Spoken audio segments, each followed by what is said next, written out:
श्री गणेशाय नमः। ओम श्री परमात्मने नमः। कर्पूरगौरं करुणावतारं संसारसारं भुजगेन्द्रहारं सदा वसन्तं हृदयारविन्दे भवं भवानी सहितं नमामि। अब मैं भगवान शंकर एवं माता पार्वती जी के चरणों की वंदना करते हुए आज की राम कथा प्रारंभ करता हूँ। देखिए सज्जनों, पिछली बार की राम कथा में हम यह प्रसंग सुन रहे थे कि राजा जनक द्वारा आयोजित धनुष यज्ञ में श्री रामचंद्र जी ने शिव धनुष को तोड़ डाला है। तो सब लोग अत्यंत सुखी हुए, आकाश में नगाड़े बजने लगे और देवांगनाएं गान करते हुए नृत्य करने लगी। रानी स्वनैना जी अपनी सखियों सहित अत्यंत हर्षित हुई। राजा जनक ने भी सोच त्याग कर अत्यंत सुख प्राप्त किया, मानो तैरते तैरते थके हुए व्यक्ति ने अपना किनारा पा लिया। लक्ष्मण जी भी भाई की सफलता पर हर्षित हो रहे हैं, क्योंकि धनुष यज्ञ में यह घोषणा की गई थी कि जो भी धनुष को तोड़ेगा सीता जी उसी के गले में जयमाल डालेंगी। अतः राजा जनक के कुल गुरु शतानंद जी ने आज्ञा दी तो सीता जी श्री रामचंद्र जी के समीप गईं। उनके कर कमलों में सुंदर जयमाल सुशोभित है, जिसमें विश्व विजय की शोभा छाई हुई है।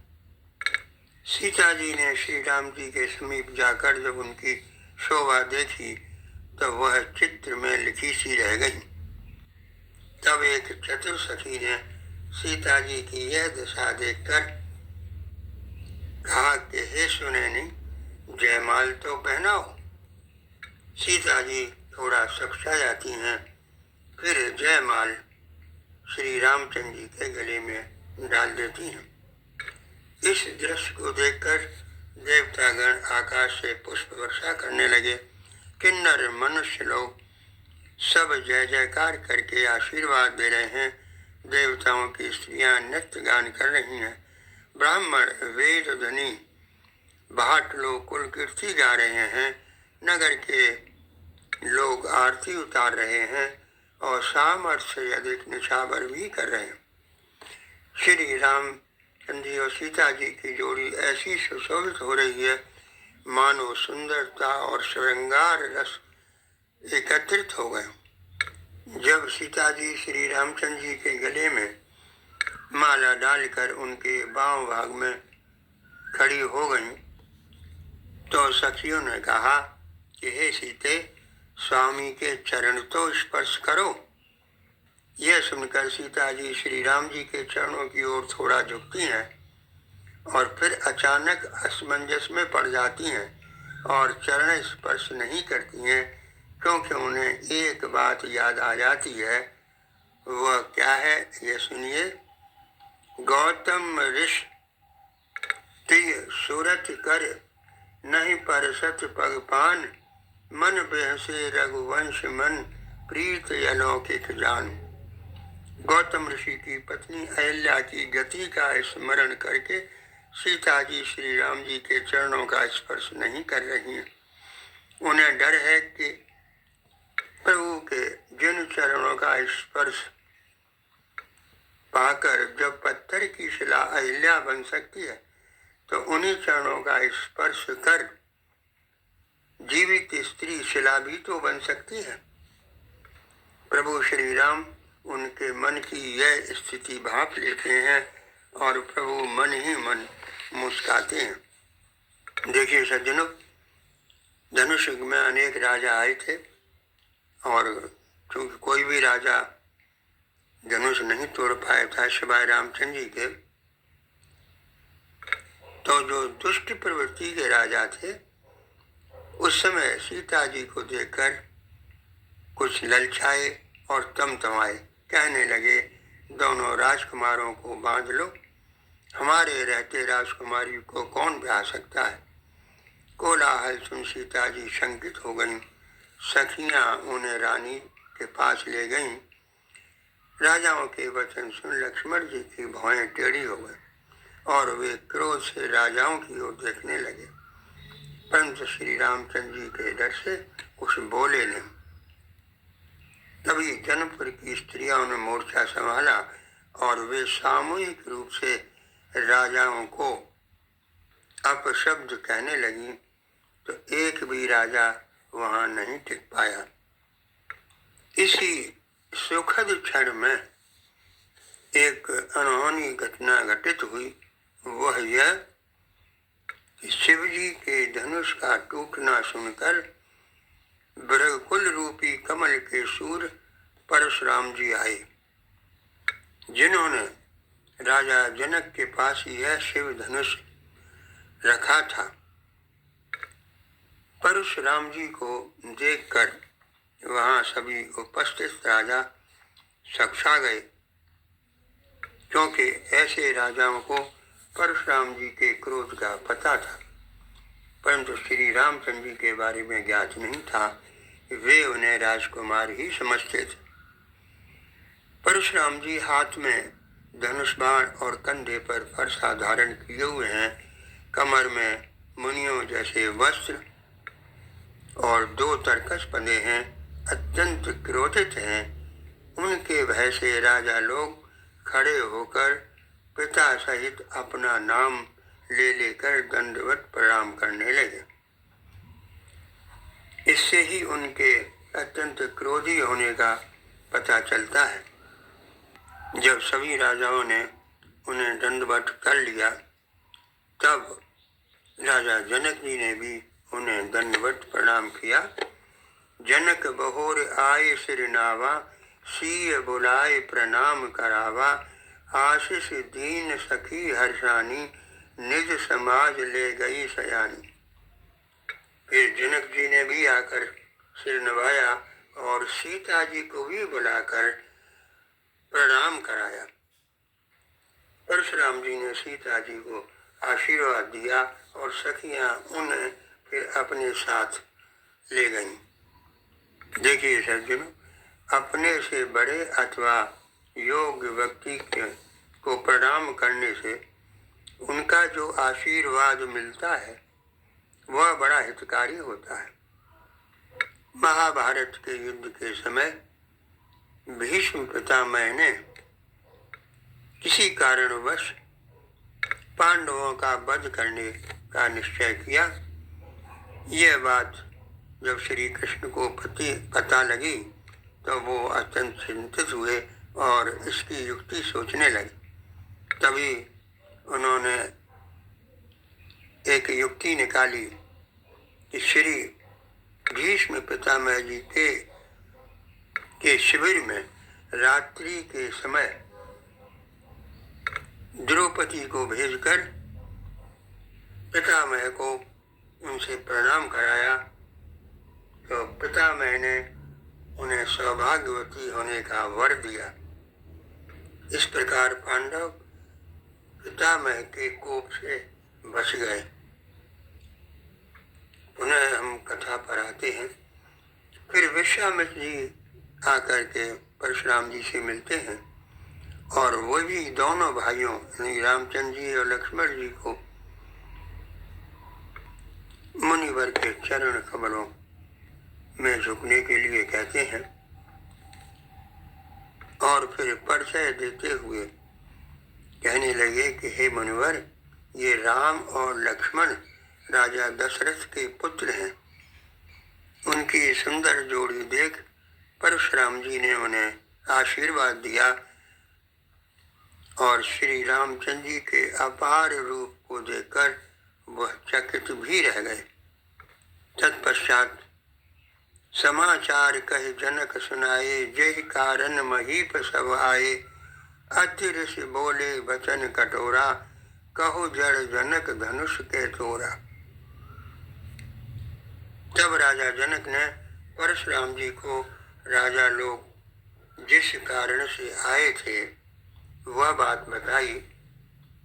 परशुराम जी ने धनुष के टुकड़ों को पृथ्वी पर पड़े देखा तो अत्यंत क्रोधित होकर बोले,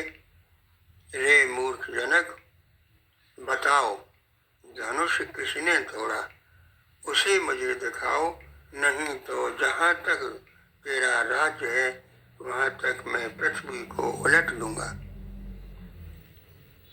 परशुराम जी का क्रोध देखकर राजा जनक भयभीत हो गए। रानी भी मन में पछता रही हैं कि विधाता ने बनी बनाई बात बिगाड़ दी। सीता जी को हर क्षण कल्प के समान दिखाई देने लगा। तब श्री रामचंद्र जी सभी को भयभीत जानकर मुनि परशुराम जी से बोले, नाथ शंभु धन भंजन हारा, होई को एक दास तुम्हारा। सुनो राम जय शिव धन तोरा, सहस बाहु सम सोर पुमोरा। सुनि मुनि बचन लखन मुस्कान, बोले परशुधर अपमान। बहुधनु ही तोरे लड़काई, कबहु न असरिस कीन गुसाई। कबहु न असरिस कीन गुसाई। श्री रामचंद्र जी कहने लगे कि हे नाथ, सब्जी का धनुष तोड़ने वाला आपका ही कोई एक दास होगा। आप मुझे आज्ञा दीजिए कि मुझे क्या करना। इस पर क्रोधित होकर मुनि बोले कि हे राम, दास का काम तो सेवा करना होता है, शत्रु जैसा काम करना नहीं होता है। सुनो राम, जिसने भी यह धनुष तोड़ा है वह सहस्र बाहु की समान मेरा शत्रु है। जिसने धनुष तोड़ा है वह स्वयं बता दे, नहीं तो सब राजा लोग मारे जाएंगे। मुनि के वचन सुनकर लक्ष्मण जी मुस्कुराए और परशुराम जी का लगभग अपमान जैसा करते हुए बोले, हे गोसाई, लड़कपन में तो हमने बहुत सी धनुइयाँ तोड़ी थी, पर आपने ऐसा क्रोध कभी नहीं किया। इसी धनुष पर इतनी ममता क्यों है? तो मुनिवर कहने लगे, रे नृप बालक काल बस, बोलत तो ही न संभार। धनु ही सम त्रिपुरार, धनु विदित सकल संसार। अरे हे राजपुत्र, काल के वश में होने से तुझे बोलने में भी कुछ होश नहीं है। सारे संसार में विख्यात यह शिव धनुष धनु ही के समान है। लक्ष्मण जी को परशुराम जी का अनावश्यक क्रोध देखकर कुछ अटपटा लग रहा है, सो वो थोड़ा व्यंग्यात्मक लहजे में कहने लगे, लखन कहाई हंसी हमरे जाना, सुनऊ देव सब धनुष समाना। का क्षति लावे जून धन तोरे, देखा राम नयन के भोरे। छुअत टूट रघुपति न दोषु, मुन बिन काज करे कत रोसु। बालक बोले बदऊ नहीं तोई, केवल मुन जड़ जान मोही। केवल मुन जड़ जान मोही। लक्ष्मण जी ने हंसकर कहा, हे देव, हमारी समझ में तो सभी धनुष एक जैसे ही हैं। पुराने धनुष को तोड़ने से क्या लाभ और क्या हानि। श्री रामचंद्र जी ने तो इसे नवीन के धोखे से देखा था, फिर यह तो छूते ही टूट गया। इसमें श्री रघुनाथ जी का कोई दोष नहीं। हे मुनिवर, आप बिना ही कारण किस लिए क्रोध कर रहे हैं?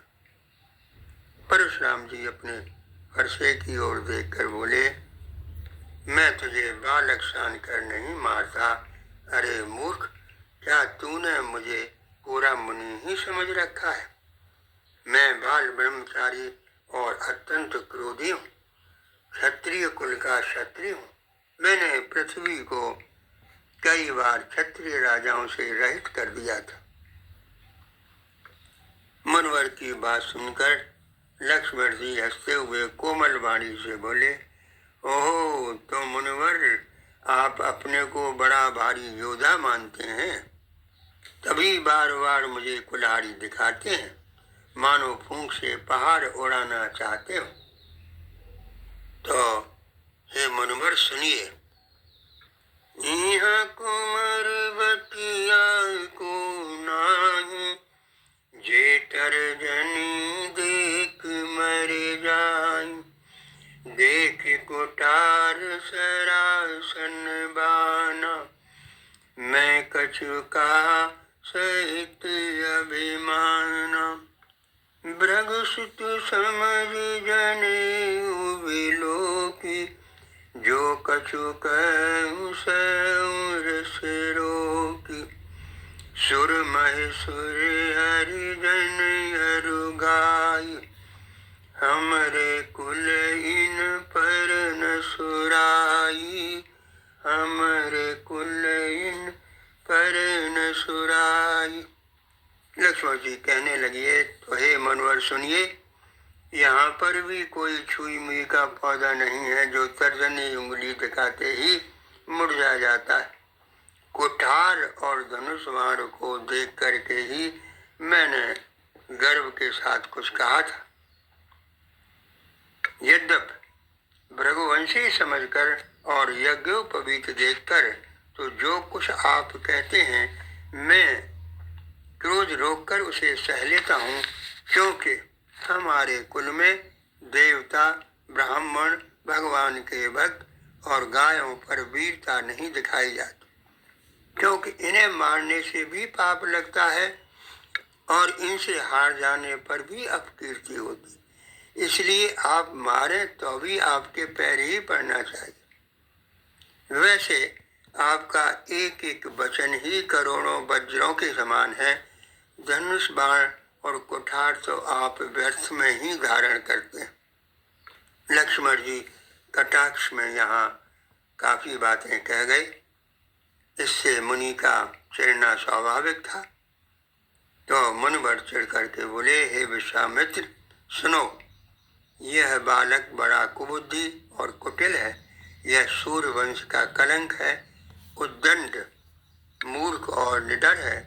अभी क्षण भर में यह काल का ग्रास बन जाएगा, फिर भी तुम इसे बचाना चाहते हो तो हमारा प्रताप, बल और क्रोध से समझाकर बता दीजिए। इससे पहले कि मुनिवर की बात का उत्तर विश्वामित्र जी देते, लक्ष्मण जी पुनः बोल पड़े। कहने लगे, लखन कहो मन सुजस तुम्हारा, तुम्हें अछत को बरने पारा, अपने मुँह तुम आपन करनी, बार अनेक बहत बहुबरनी। लक्ष्मण जी ने कहा, हे मुनिवर, आपका सुयश तो आपके रहते हुए कौन वर्णन कर सकता है। आपने अपने मुख से अपनी करनी अनेकों बार वर्णन की है। इतने पर भी संतोष न हुआ हो तो फिर कुछ कह डालिए। क्रोध रोककर असह्य दुख मत सहिए। आप वीर, धैर्यवान और शोभ रहित हैं, गाली देना आपको शोभा नहीं देता। वैसे भी शूरवीर युद्ध में करनी करते हैं, कहकर अपने को जनाते नहीं हैं। लक्ष्मण जी के अत्यंत कठोर और कटाक्ष भरे वचन सुनकर परशुराम जी ने अपने भयानक फरसे को हाथ में ले लिया और बोले, अब कोई मुझे दोष न दे, यह कड़वा बोलने वाला बालक मारे जाने योग्य है। मुनिवर के इतना कहने पर यहाँ फिर गुरु विश्वामित्र जी कहने लगे, कौशिक कहा क्षमे अपराधु, बाल दोष गुण गणेन साधु, उतर दे तु छोड़ो बिन मारे, केवल कौशिक शील तुम्हारे। तब विश्वामित्र जी कहने लगे कि हे मुनिवर, अपराध क्षमा कीजिए। बालकों के गुण और दोष को साधु लोग नहीं गिनते। परशुराम जी बोले, हे विश्वामित्र, ये गुरुद्रोही मुझे उत्तर देता है, फिर भी मैं इसे बिना मारे छोड़ रहा हूँ। सो हे विश्वामित्र, केवल तुम्हारे शील यानी तुम्हारे प्रेम के कारण। विश्वामित्र जी के इस प्रकार कहने पर परशुराम जी थोड़ा शांत हो गए, परंतु विश्वामित्र जी अपने मन ही मन में सोचने लगे, गाद सून कह हृदय हस, मुनि हरे हरे सूस, अय मैं खाजन ऊक मैं अजहु न बूझ अबूझ। विश्वामित्र जी मन ही मन में हंसकर विचार करने लगे कि मुनि को सर्वत्र विजयी होने के कारण हरा ही हरा दिख रहा है, वे श्री राम और लक्ष्मण को सामान्य क्षत्रिय ही समझ रहे, इसलिए बिना सोचे ही अनर्गल बोले चले जा रहे। लक्ष्मण जी के इतने आत्मविश्वास के साथ उत्तर देने पर भी क्यों नहीं समझ पा रहे हैं कि ये सामान्य क्षत्रिय नहीं है। देखिए सज्जनों, अभी लक्ष्मण परशुराम संवाद एवं श्री रामचंद्र जी द्वारा स्पष्टीकरण देने पर परशुराम जी को शांत होते हैं। यह प्रकरण अभी कंटिन्यूड है, परंतु हम राम कथा को यहीं विराम देते हैं। शेष कथा अगले प्रवचन में।